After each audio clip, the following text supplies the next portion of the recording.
모든 생명체는 바다로부터 시작됐다는 말이 있듯 물과 생명체는 절대적으로 필요한 관계를 이루고 있습니다. 물에는 우리 몸을 구성하는 필수 영양소 중에 하나인 무기질이 있는데 우리는 흔히 이것을 미네랄이라고 부르죠. 그런데 다른 영양소에 비해 상대적으로 미네랄에 대한 중요성이 떨어져 있는 가운데 미네랄에 대한 그 효능이 재조명되고 있습니다.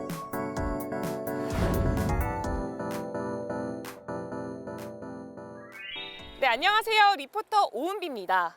모든 생명체가 살아가는 데 있어서 절대적으로 필요한 게 뭐가 있을까요? 바로 물이죠. 전문가가 권장하는 건강하게 살기 위해서 반드시 마셔야 할 물은 2리터라고 합니다. 하지만 현대인들은 커피나 음료수를 통해서 수분을 섭취하면서 2리터는커녕 그의 절반에 미치는 물을 마신다고 하는데요. 물은 우리 인체에 필요한 다양한 무기질을 함유하고 있다고 하는데요. 바로 미네랄이라고 부르는 것들입니다. 그래서 오늘은 물이 우리 건강에 끼치는 영향과 미네랄이 가지고 있는 어마어마한 효능을 하나씩 알아가 보도록 하겠습니다. 서기 2070년 한강물이 마르고 초록식 물이 찾아보기 힘든 지구. 물이 귀해지면서 등급별로 물 배급이 시행되는 한 SF 드라마의 장면입니다. 물 부족 현상에 대해 자연이 주는 힌트가 늘어가고 있는 와중에도 우리는 아직도 물에 대한 소중함과 물이 우리 건강에 얼마나 절대적인 영향을 끼치는지 잘 모르고 지나치는 경우가 많습니다. 특히 도시민들은 물 대신 커피와 이온 음료, 카페인 혼합 음료를 많이 찾는데요. 물은 그저 목이 마르면 가끔 마셔주는 수분 섭취의 목적만 생각하는 성향이 강하기 때문입니다. 하지만 이런 음료들은 일시적인 갈증만 해결할 뿐 물이 가지고 있는 근본적인 역할을 해주지는 못한다고 전문가는 말합니다.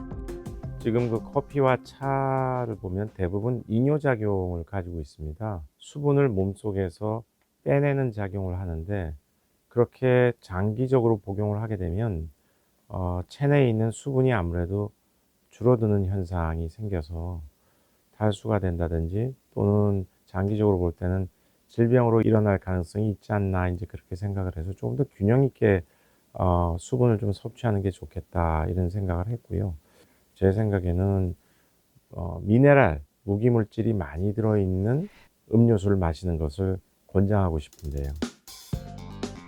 전문가들은 좋은 물일수록 미네랄 함유량이 높다고 얘기하는데요. 노벨상 수상자인 라이너스 폴링 박사는 모든 질병은 한두 가지의 미네랄의 결핍만으로도 발생할 수 있다고 지적했고 질병의 대부분은 미네랄 결핍과 깊은 연관이 있다고 주장했습니다. 미네랄은 잘 알다시피 굉장히 우리 체내에 미량으로 존재를 하거든요. 그래서 이런 미량으로 존재하지만 중요한 기능을 담당합니다. 그러니까 생체 여러 기능이 일어나는 데 있어서 효소나 조효소 그런 작용들을 활성화시키는 그런 역할들을 하는 거죠. 미네랄은 크게 나누어서 유기미네랄과 무기미네랄로 나누어지는데 유기미네랄은 대부분 음식에 포함이 되어 있고요. 무기미네랄은 또 주사라든지 인위적으로 주입을 하는 그런 형태에서 이제 무기미네랄이 함유되고 있는데 결론적으로 얘기를 하면 생체 내려가서 이온화가 되면서 어떤 생체 작용의 효소 역할을 하는 것은 유기미네랄이 훨씬 더 유용하다. 그렇기 때문에 음식물을 통해서 적절한 미네랄을 공급하는 것이 좋겠다라고 말씀을 드리는 것이죠.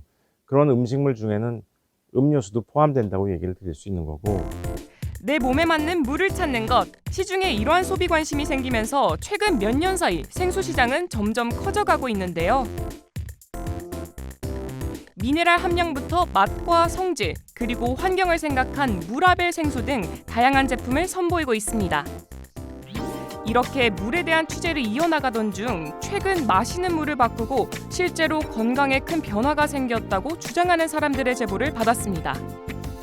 첫 번째 제보자를 만나기 위해 찾아간 곳은 전라북도 고창군. 올해 70이 된 김승환 씨는 3년 전 폐가 점점 굳어가는 폐섬유화증이 발견된 환자입니다.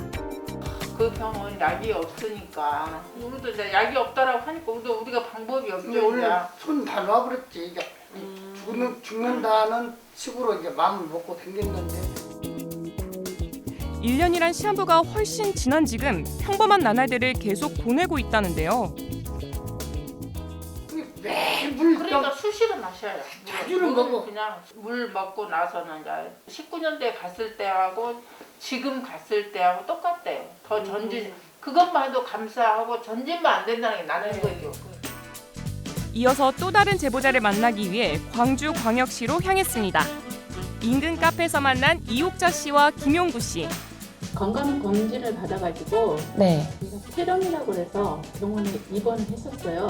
조직을 껴서 검사를 하니까 폐암이라고 나왔어요. 그래서 수술도 못하고 뭐 치료하기도 그렇고 그래서는 물로 계속 먹었죠. 그러니까 그냥 물을 먹으니까 평상시 이렇게 일반하고 똑같이 일도 하고 다 생활도 똑같고 그렇게 계속 하고 있습니다. 현재 간경화 상태를 앓고 있다는 김용구 씨의 얘기도 들어봤습니다. 간경화 2기 말 3기 초 물은 좋은 거 먹어도 나쁜 것은 없다 생각이 들어서 그날부터 먹기 시작했는데 한 2달 정도 넘어가니까 소변량도 이제 정상으로 나온 것이고 그다음에 내가 뭐 어디 움직이더라도 조금 더 뭐냐면 빠르게 평소 마시던 물을 약 알칼리성 물로 바꾸고 중증 완화에 도움이 됐다고 주장하는 세 사람. 이에 대해 전문가는 어떻게 느꼈을지 들어보겠습니다. 과연 이런 미네랄이 어떤 질환에 대한 치료 효과가 있을까 하는 데 대해서는 아직까지 그것을 확인할 만한 증거가 없는 것이죠. 다만 이런 것들을 예방하는 데 있어서 장기적인 미네랄 복용은 중요하겠다라고 얘기하는 것은 대부분 다 의견이 일치하는 것 같습니다. 그래서 이 왜 사람들이 그 미네랄을 많이 섭취하면 도움이 될까? 효소 작용을 활성화시켜서 몸의 대사를 빠르게 일어나게 하는 거죠. 그렇게 되면 실제 사람이 느끼는 것은 굉장히 웰빙 센스, 기분이 좋아진다. 내가 좀 가벼워진 것 같다. 그 전하고는 비교해서 뭔가는 달라진 것 같다. 이제 그런 얘기들을 하시는 것 같아요. 근데 그런 것들이 실질적으로 어떤 암 치료라든지 이런 데 있어서 치료의 효과를 가져온다. 여기에 대해서는 아직 과학적인 근거는 없습니다. 동의보감에서도 물의 맛과 성질, 사용법에 따라 아주 중요하게 다루고 있다는데요. 동의보감에서는 사람마다 건강과 수명이 각기 다른 가장 중요한 원인을 마시는 물에 있다고 보았습니다. 또한 동의보감에서는 물의 종류를 32가지로 분류하였고 본초학의 최고 서적인 본초 강목에서도 물의 종류를 20여 가지로 분류하여 여러 질환에 맞게끔 사용하도록 하였습니다. 이 물의 종류를 좀 더 분석해보면 현재 생수로 사용하는 광천수나 프리미엄급 생수인 용천수, 정제수 등에 해당하는 것으로 보입니다. 물론 주술적인 면은 제외해야겠지만 선인들이 물의 종류를 다양화해서 음용수뿐만 아니라 질병 치료에 사용한 것은 물의 중요성과 치료 효과를 인지한 그들의 지혜라 볼 수 있겠습니다. 그렇다면 여기서 좋은 물이란 무엇인지에 대해 다시 짚어보죠. 전문가들은 미네랄 함유량이 많고 체내에서 이산화탄소와 독성 물질과 만나도 환원이 잘 되고 수소 이온 농도 7.4에 근접한 천연 약 알칼리성 물이라고 얘기합니다. 세계 5대 장수촌으로 알려진 독일 노르데나우어, 프랑스 루르드, 에콰도르 빌카밤바, 멕시코 트라코테, 그리고 파키스탄의 훈자.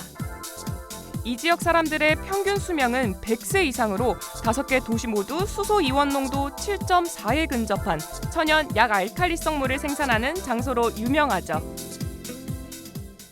제작진은 때마침 인근에 천연 약 알칼리성 물을 생산하는 생수 공장이 있다고 해서 천연 약 알칼리성 물에 대한 추가 조사 실험을 요청했습니다. 이곳에서 천연 약 알칼리성 생수가 생산된다는 것인데요.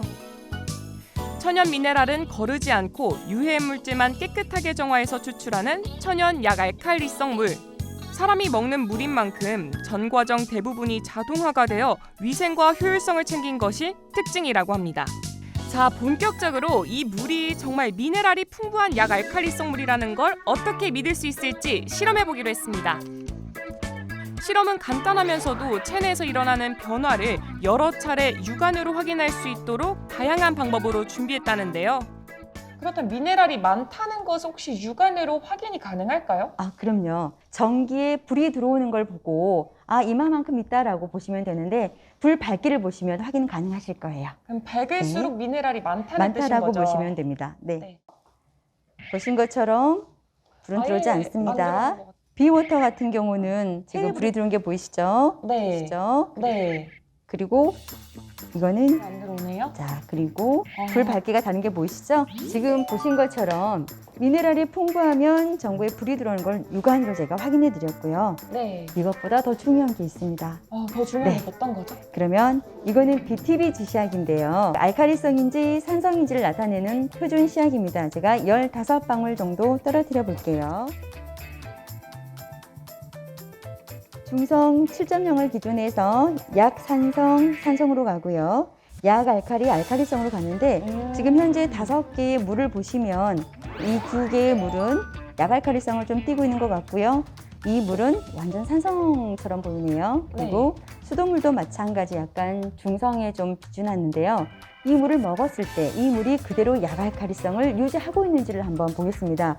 즉 이산화탄소를 불어넣어서 네. 약알칼리성이 그대로 유지가 되는지를 한번 테스트 한번 해볼게요. 이렇게 입김을 불어넣어 이산화탄소와 물이 만나게 하면 색깔이 변하게 되는데요.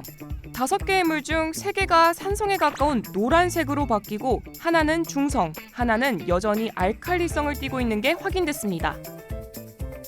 여기에 다시 약알칼리성 물을 넣었더니 푸른색으로 돌아왔습니다.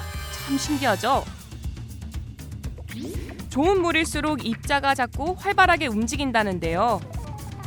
일반 생수에 비해 약알칼리성 물은 한눈에 봐도 입자가 작고 활발하게 움직이는 게 확인됩니다.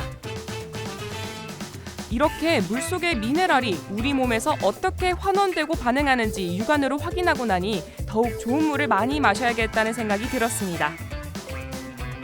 마지막으로 현대인이 꼭 알아야 할 하루 올바른 물 섭취 방법에 대해 알아보겠습니다. 너무 사실은 그 수분을 섭취하지 않아도 문제가 되고요. 또 너무 많이 섭취해도 심장이나 이런 데 이제 부담을 가져와서 제대로 이 순환을 못하는 환자한테는 몸에 부종이 생기게 되는 거죠.